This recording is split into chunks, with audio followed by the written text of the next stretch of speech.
రాష్ట్రానికి ముఖ్యమంత్రిగా అయ్యి సుమారుగా 14 మాసాలు, అంటే సుమారుగా 12 నెలల 2 మాసాలు, అంటే సంవత్సరం 2 మాసాలు పూర్తయిన సందర్భంలో సరే ఆయన ఏదైనా అభివృద్ధి కార్యక్రమాలు చేశామని చెప్తారను, లేకపోతే ఇచ్చిన హామీలను పరిపూర్ణంగా నెరవేర్చుతారని చెప్తారను అందరూ ఎదురు చూశారు. కానీ అన్ని పచ్చి అవాస్తవాలను ప్రజలకు వివరించేటటువంటి కార్యక్రమం చేశారు. వైఎస్ఆర్ కాంగ్రెస్ పార్టీ పట్ల, ముఖ్యంగా జగన్మోహన్ రెడ్డి గారి వ్యక్తిత్వాన్ని హననం చేసేటటువంటి ప్రయత్నమే కనిపించింది. ఆయన పెద్దాపురం వేదిక మీద నుంచి మాట్లాడుతూ సూపర్ 6 సూపర్ సక్సెస్ అనే మాట మాట్లాడాడు. ఎక్కడ సక్సెస్ అయింది సూపర్ 6? నాకు అర్థం కాల. నువ్వు ఇచ్చిన హామీలన్నీ అరకొరగా నెరవేర్చినవన్నీ, సంపూర్ణంగా నెరవేర్చనివన్నీ, ఇన్ని తేడాలు ఉన్నప్పుడు సూపర్ 6 ఎలా సూపర్ హిట్ అయిందో చంద్రబాబు నాయుడు గారు సమాధానం చెప్పుకోవాలి. నెంబర్ 1.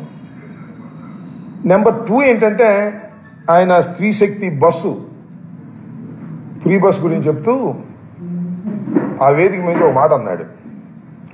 మీరు తిరుపతి వెళ్ళాలంటే వెళ్ళి దైవాన్ని దర్శనం చేసుకోవచ్చు, లేదు శ్రీశైలం వెళ్ళాలంటే వెళ్ళి దర్శనం చేసుకోవచ్చు, అన్నవరం వెళ్ళాలంటే దర్శనం చేసుకోవచ్చు అని మహిళలకు, ముందుగా ఉన్నటువంటి మహిళలకి, కూర్చున్న మహిళలకి చెప్పేటటువంటి ప్రయత్నం చేశాడు. నేను అడుగుతా ఉన్నా, పెద్దాపురం నుంచి తిరుపతి వెళ్ళడానికి దర్శనానికి అవకాశం ఉందా? ఫ్రీ బస్సులో డైరెక్ట్ బస్సు ఏదైనా ఉందా?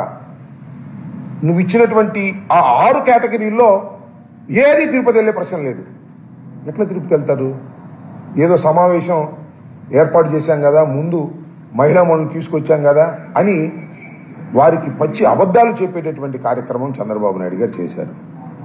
దాంతోపాటు ఎప్పటి నుంచో, నా చిన్నప్పటి నుంచి చెప్తున్నా, చంద్రబాబు నాయుడు గారు ముఖ్యమంత్రి అయినప్పటి నుంచి కూడా 14 సంవత్సరాలు అంతకుముందు అయినప్పుడు కూడా చెప్తూ వచ్చాడు. ఏంటది? చెత్త నుంచి సంపద అని. కొత్తగా పెట్టింది ఏం కాదు. ఇది ప్రపంచవ్యాప్తంగా, దేశవ్యాప్తంగా వేస్ట్ నుంచి ఎనర్జీ తయారు చేసేటటువంటి ప్రక్రియ జరుగుతూ ఉంది. దేశవ్యాప్తంగా, ప్రపంచవ్యాప్తంగా జరుగుతూ ఉంది. దాన్ని ఈయనే కనిపెట్టినట్టు చెప్తాడు. ఒకటి. రెండో అంశం ఏంటంటే స్వచ్ఛాంధ్ర, దీంతో పాటు యుద్ధం అంట, దోమల మీద యుద్ధం అంట. నా చిన్నప్పుడు కూడా చెప్పాడు, దోమల మీద యుద్ధం అని కత్తి పెట్టేశారు ఒకసారి పెద్ద వాల్ పోస్టర్. దోమల నిర్మూలన కార్యక్రమం ఇది, సింపుల్ దోమల నిర్మూలన కార్యక్రమం. దానికి యుద్ధం ఏంటి? అయ్యమన మనతో యుద్ధం చేస్తాయా? దోమలు మందు కొట్టి చంపేటటువంటిది కూడా ఒక పెద్ద ప్రక్రియలాగా ప్రభుత్వం దాని మీద ఏదో గొప్పగా యుద్ధం చేస్తుందనేటువంటి మాటలు మాట్లాడి మభ్యపెట్టేటటువంటి కార్యక్రమం చంద్రబాబు నాయుడు గారు నిండా పెద్దాపురం వేదికగా చెప్పేటటువంటి ప్రయత్నం చేశారు. అయితే ఇక నాకు ఆశ్చర్యకరమైనటువంటి అంశం ఏంటంటే, మొత్తం ఆ ఉపన్యాసాన్ని అంతా కూడా అద్యాంతం నేను విన్నాను. ఎందుకంటే ఏదైనా మాట్లాడవలసి వస్తుందేమని విన్నాను. విన్నప్పుడు నాకు అనిపించింది ఒకటే, చాలా కాన్ఫిడెన్స్ లూజ్ అయిపోయాడు పాపం చంద్రబాబు నాయుడు గారు. 14 మాసాలకే తిరిగి మళ్ళా జగన్మోహన్ రెడ్డి గారు వచ్చేస్తున్నారనేటువంటి భావన మొత్తం ఉపన్యాసంలో మీరు చూడండి. రాష్ట్రంలో ఉన్న ప్రజానీకం మరొకసారి పరిశీలించండి.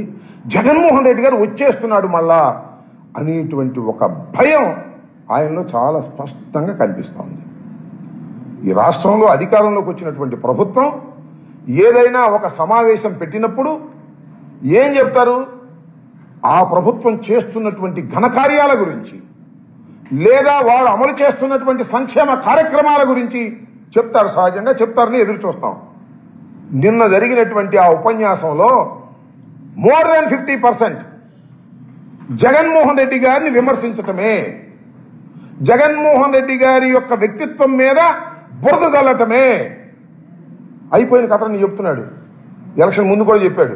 కోడి కత్తి అంటాడు, గులకరాయి అంటాడు, బాబాయ్ హత్య అంటాడు. బాబాయ్ హత్య సిబిఐ ఎంక్వైరీలో ఉంది కదా, నడుస్తూ ఉంది కదా, దాని గురించి చెప్తాడు. మొన్న మా గుంటూరులో టైర్ కింద పడిపోయిన ఆయన గురించి చెప్తాడు. దాని మీద స్టే కూడా ఇచ్చారు. ఈయన కేసు పెట్టాడు జగన్మోహన్ రెడ్డి గారి మీద, దాని మీద స్టే కూడా ఇచ్చారు. ఇప్పుడు గులకరాయి దెబ్బతగిలిందని దాని గురించి చెప్తాడు. జరిగిపోయిన కథ అంతా వెళ్ళవేస్తా ఉన్నాడు. అంటే భయం, జగన్మోహన్ రెడ్డి గారి మీద బురదలనే భయం. మేము 15 మాసాల క్రితం జరిగినటువంటి ఎన్నికల్లో ఘోరంగా ఓడిపోయాం. కేవలం 11 సీట్లే వచ్చాయి. మేమందరం ఎలా జరిగింది, మళ్ళీ ఎలా రివైవ్ కావాలి, మళ్ళీ ఈ రాష్ట్రంలో పార్టీని శరవేగంతో ఎలా ముందుకు తీసుకువెళ్లాలని ఆలోచన చేస్తూ ఉన్నాం. అప్పటి నుంచి చంద్రబాబు నాయుడు గారేమో ఆయన చెప్తున్నటువంటి విషయాలు ఏంటంటే మళ్ళా మమ్మల్ని రాకుండా ఎలా చేయాలి అనేటువంటి భావంలోకి వెళ్ళిపోయాడు. అంటే ఒక అభద్రతా భావంలోకి వెళ్ళిపోయాడు. మా కాన్ఫిడెన్స్ లెవెల్స్ పెరిగిపోయాయి. ఈ 15 మాసాల్లో చంద్రబాబు నాయుడు గారు మాట్లాడుతున్నటువంటి మాటలు కానీ, చంద్రబాబు నాయుడు గారు చేస్తున్నటువంటి చేష్టల వల్ల కానీ వైఎస్ఆర్ కాంగ్రెస్ పార్టీ మళ్ళా రివైవ్ అయిపోయింది, తిరిగి మళ్ళా అధికారంలోకి వస్తుంది అని మేము చెప్పటంలా. ఇంత పెద్ద పెద్ద మీటింగ్ పెట్టి ఆయన చెబుతున్నాడు, ఆయన చెప్పే కార్యక్రమం చేస్తున్నాడు. చాలా చిత్రం ఏంటంటే మీ అందరికీ కూడా వివరిస్తా. వైఎస్ఆర్ కాంగ్రెస్ పార్టీ 2019లో అధికారంలోకి వచ్చింది. అప్పుడు అధికారంలోకి వచ్చినప్పుడు చంద్రబాబు నాయుడు గారు తెలుగుదేశం పార్టీకి వచ్చినటువంటి ఓట్ షేర్ ఎంత అంటే 39.17తో వాళ్ళు 23 సీట్లు గెలుచుకున్నారు. మొన్న 19లో జగన్మోహన్ రెడ్డి గారు ముఖ్యమంత్రి అయినటువంటి సందర్భంలో మొన్న జరిగిన ఎన్నికల్లో ఆ లెక్క కూడా చెప్తా 39.137. అప్పుడు 17, ఇప్పుడు 37. అప్పటికన్నా తెలుగుదేశం పార్టీకి వచ్చినటువంటి ఓట్ షేర్ కన్నా 23 సీట్లు గెలుచుకున్నప్పుడు తెలుగుదేశం పార్టీకి వచ్చిన ఓట్ షేర్ కన్నా 11 సీట్లు గెలుచుకున్నటువంటి జగన్మోహన్ రెడ్డి గారికి వచ్చిన ఓట్ షేర్ 0.2 ఎక్కువ. ఇది మీరు గమనించాలి. చంద్రబాబు బాగా తెలుసు. ఎందుకంటే 0.2 తక్కువ వచ్చిన మనమే మళ్ళా రివైవ్ అయ్యి ఈ రాష్ట్రంలో అధికారంలోకి వచ్చాం థంపింగ్ మెజారిటీతో. జగన్మోహన్ రెడ్డి గారు మనకన్నా ఓట్ షేర్ ఎక్కువ తెచ్చుకున్నటువంటి జగన్మోహన్ రెడ్డి గారు రివైవ్ కాబోతున్నాడు అనేది ఆయనకి చాలా స్పష్టంగా అర్థమైపోయిన తర్వాత, ఆయన కాన్ఫిడెన్స్ లూజ్ అయిన తర్వాత చెప్పే కార్యక్రమం మొదలెట్టాడండి. జగన్మోహన్ రెడ్డి గారు రానియకండి, జగన్మోహన్ రెడ్డి గారికి ఓట్లు వేయకండి. ఇప్పుడు ఏం పని నాకు అర్థం కదా. ఇప్పుడు ఎలక్షన్లు ఉన్నాయి, ఇంకెన్నాళ్ళకు ఉన్నాయి ఎలక్షన్లు? 3 సంవత్సరాల పైచిలుకుంది. అప్పుడు కదా నువ్వు మాట్లాడాల్సింది. ఇవాళ నుంచి మొదలెట్టేశాడు జగన్మోహన్ రెడ్డి గారిని వ్యక్తిత్వ హననం చేసేటటువంటి కార్యక్రమం. జగన్మోహన్ రెడ్డి గారు భూతం అంటండి. ఆయన చెబుతున్నాడు ఆ భూతాన్ని మేము రానియం అనేటువంటి మాట. సింగపూర్ వెళ్ళాడంట, దావోస్ వెళ్ళాడంట. ఆయన చెబుతున్నాడు, నేను చెప్పిన మాటలు కాదు. దావోస్ వెళ్తే పెట్టుబడి రాలా. ఎందుకు రాలేదంటే మళ్ళా భూతం వస్తుందేమో అని అంటున్నాడంట. అక్కడ ఈయన పెట్టింది భూతం అని పేరు. భూతం మళ్ళీ వస్తేమో, జగన్మోహన్ రెడ్డి గారు మళ్ళా వస్తాడేమో అని అంటున్నారంట. అక్కడ సింగపూర్ వెళ్ళాయంట, వాళ్ళు కూడా అంతేనంట. మళ్ళీ జగన్మోహన్ రెడ్డి గారు భూతం వస్తాడేమో మేము రామంటున్నారంట. వాళ్ళకి అర్థమైపోయింది. జగన్మోహన్ రెడ్డి గారు మళ్ళా తిరిగి ఎన్నికలు పెడితే ఈ రాష్ట్రంలో చంద్రబాబు నాయుడు చిత్తుగా ఓడించి వైఎస్ఆర్ కాంగ్రెస్ పార్టీ అధికారంలోకి వస్తుంది, చంద్రబాబు చెప్పినట్టు వింటే మనం దెబ్బతింటాము అనేటువంటి భావన సింగపూర్లో ఉన్నటువంటి ఇన్వెస్టర్స్కి, దావోస్లో ఉన్నటువంటి ఇన్వెస్టర్స్కి అర్థమైపోయి చంద్రబాబు నాయుడు గారు చెప్పారనేది తేట తెల్లమైనటువంటి అంశం కాదా చెప్పని అడుగుతా ఉన్నా. అది చూసే కదా నీ భయం. ఇవాళ అదేమంటే దీనికి భూతం అని పేరు పెట్టాడు జగన్మోహన్ రెడ్డి గారికి, నెగిటివ్ స్టోరీ అలటం కోసం. అదేమంటాడు భూతం, భూతాన్ని మళ్ళా రానివని చెప్పాం, భూతాన్ని తొక్కేస్తాం.